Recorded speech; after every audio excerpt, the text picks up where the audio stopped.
જય સ્વામિનારાયણ સોહેલભાઈ. કેવીરભાઈ, જય સ્વામિનારાયણ.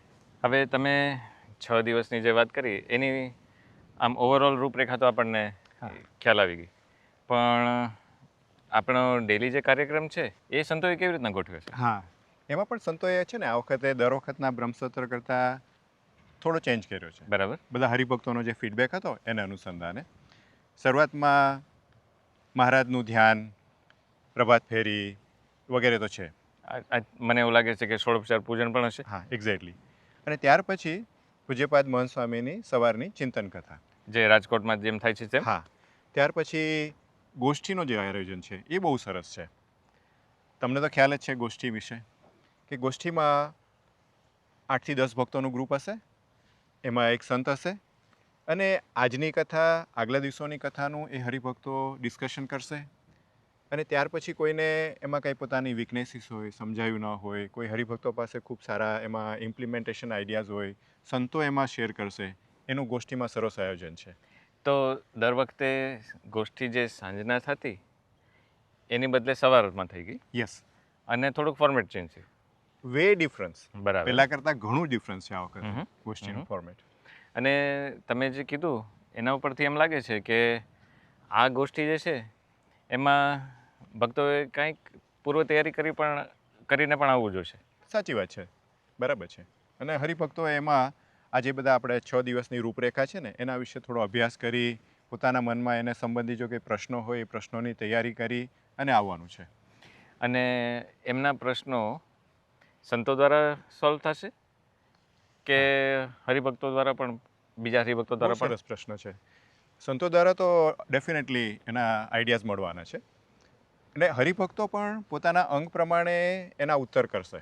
તો એનાથી શું ફાયદો થશે કે હરિભક્તોને પોતાની સ્થિતિ, બીજા હરિભક્તોની સ્થિતિ, હરિભક્તો એક સરખા અંગવાળા જે હરિભક્તો છે એ હરિભક્તોના ઓળખાણ થશે, એમની જોડે આત્મીયતા થશે. મહંત સ્વામી કહે છે ને કે આત્મબુદ્ધિ છે એનું જ નામ સત્સંગ છે, એની આ ફળવૃત્તિ આપણને ગોષ્ઠીમાં થશે. હવે ગોષ્ઠી જે મહંત સ્વામીની કથા પછીની ગોષ્ઠી છે એના પછીનો કાર્યક્રમ કેવો છે? હા, ત્યાર પછી જે આપણા દરરોજની આ આયોજનો છે ને એને અનુસંધાને પૂજ્ય સત્ય સંકલ્પ સ્વામીની કથા વાર્તા છે. એમાં મહારાજ છતાંના અત્યારના હરિભક્તોના જે પ્રસંગો છે એ પ્રસંગો એની અંદર વણી લીધેલા છે. બરાબર. અને ત્યારબાદ સીધા થાળ કે માનસી પૂજા હશે? ના, ત્યાર પછી સંત સમાગમ પ્રોગ્રામ છે. એની અંતર્ગત પૂજ્ય નીલકંઠ સ્વામી, પૂજ્ય મુકુંદ સ્વામી, પૂજ્ય હરિનિવાસ સ્વામી, વેદાંત સ્વામી વગેરે સંતોની કથા વાર્તા છે. બરાબર. ને એ પણ મહારાજ વખતના અને ગુણાતીતાનંદ સ્વામી વખતના જે સોરઠી સંતો હતા ને, જે સોરઠમાં જુનાગઢ દેશમાં થયા, એ સંતો જેને આપણે પહેલાં સાંભળ્યા ન હોય એવા સંતોના ચરિત્રોની કથા વાર્તા એની અંદર છે. સરસ સરસ. તો આ તો કાર્યક્રમ આપણે ઠાકોર જમાડ્યા ત્યાં સુધીનો થયો. પછીની રૂપરેખા દર વર્ષના જેમ જ છે કે કાંઈ એમાં થોડોક ચેન્જ? હા, એમાં છે ને આ વખતે આફ્ટરનૂનમાં પ્રસાદ પછી પહેલાં મહિલા મંચ હશે. બરાબર. સો જેથી કરીને બહેનોને પોતાની જે કલ્ચરલ એક્ટિવિટીઝ છે અથવા તો કંઈ દીકરીઓ માટે વિશેષ આયોજન કરવાના છે એનું બધું મહિલા મંચ હશે. અને ત્યાર પછી કૃષ્ણચરણ સ્વામીની વર્કશોપ છે, જે મોર્નિંગમાં આપણે સેશન લીધી હોય અથવા આગલા દિવસે સેશન લીધી હોય એનું પ્રેક્ટિકલ ઇમ્પ્લિમેન્ટેશન કેવી રીતે કરવું, એક્સ્ટ્રીમલી ઇન્ટરેક્ટિવ સેશન, અને એમાં હરિભક્તોને ખૂબ જ આનંદ આવશે. બરાબર. કૃષ્ણચરણ સ્વામીની જે સેશન હશે એમાં હરિભક્તોએ કાંઈ તૈયારી કરવા જેવું? હા, બહુ સાચી વાત છે. દરેક વખત દર વર્ષે આપણે હરિભક્તોને પેલી ડાયરી આપીએ છીએ ને, એ ડાયરી સાથે લાવવી, પેન લાવવી, અને કથા વાર્તાના જે મુદ્દા છે એ બધા હરિભક્તોએ ખાસ નોંધ કરતા જવા. એ ઉપરાંત પ્રસાદ લેતા હોય, ગોષ્ઠી હોય અથવા કોઈ વચ્ચેનો કોઈ સ્લેક ટાઈમ પીરિયડ હોય એ દરમિયાન હરિભક્તોએ પરસ્પર એકબીજા સાથે પોતાની નોટ્સ મેળવી અને તૈયારી કરી લેવાની. બરાબર. પછી કૃષ્ણચરણ સ્વામીની કથા પૂરી થાય એના પછી ત્યાર પછી પૂજ્યપાદ મહંત સ્વામીની કથા વાર્તા. અને આપણે ગયા વખતે મને યાદ છે કે આપણે પ્રશ્નોત્તરી રાખી હતી, એનું આયોજન છે આ વખતે? બહુ સરસ તમે પ્રશ્ન કર્યો.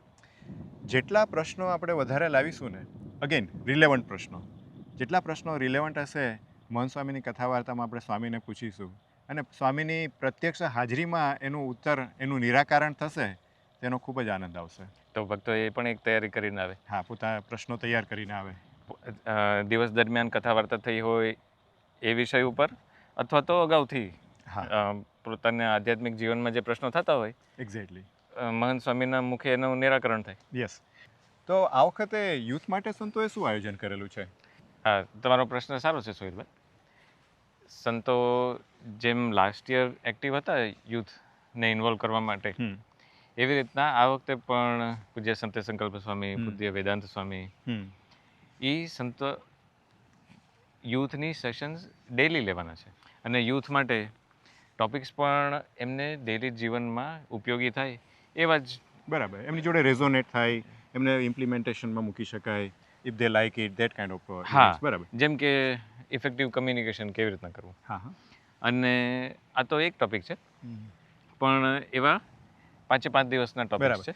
પણ ખાસ તો હરિભક્તોની અને યુથની એવી રિક્વેસ્ટ હતી કે અમને કંઈક સેવા પ્રવૃત્તિમાં તમે જોડો. તો આ વખતે એના કોઈ વિશેષ આયોજનો કરેલા છે? હા હા હા, એની માટે પણ શાંતિપ્રિય સ્વામી સાથે થોડીક ચર્ચા થઈ હતી ને, તો એમણે આજના યુથને આજના ટેકનોલોજીના જમાના પ્રમાણેની સેવાના થોડાક આયોજનો કર્યા છે. બરાબર છે. જેની વિશેષ માહિતી આપણને બ્રહ્મસત્ર વખતે મળશે. તો ઇન શોર્ટ આ વખતે યુથ છે એને મોર્નિંગથી લઈને ઇવનિંગ સુધી ઇનફ એક્ટિવિટીઝ, જે પ્રોડક્ટિવ એક્ટિવિટીઝ મળવાની છે આ વખતે. એન્ગેજમેન્ટ થઈ શકે એમનું એમ છે. જળવાઈ રહે બરાબર એવી છે. એક્ટિવિટીઝ હશે. બહુ સરસ, વેરી નાઇસ.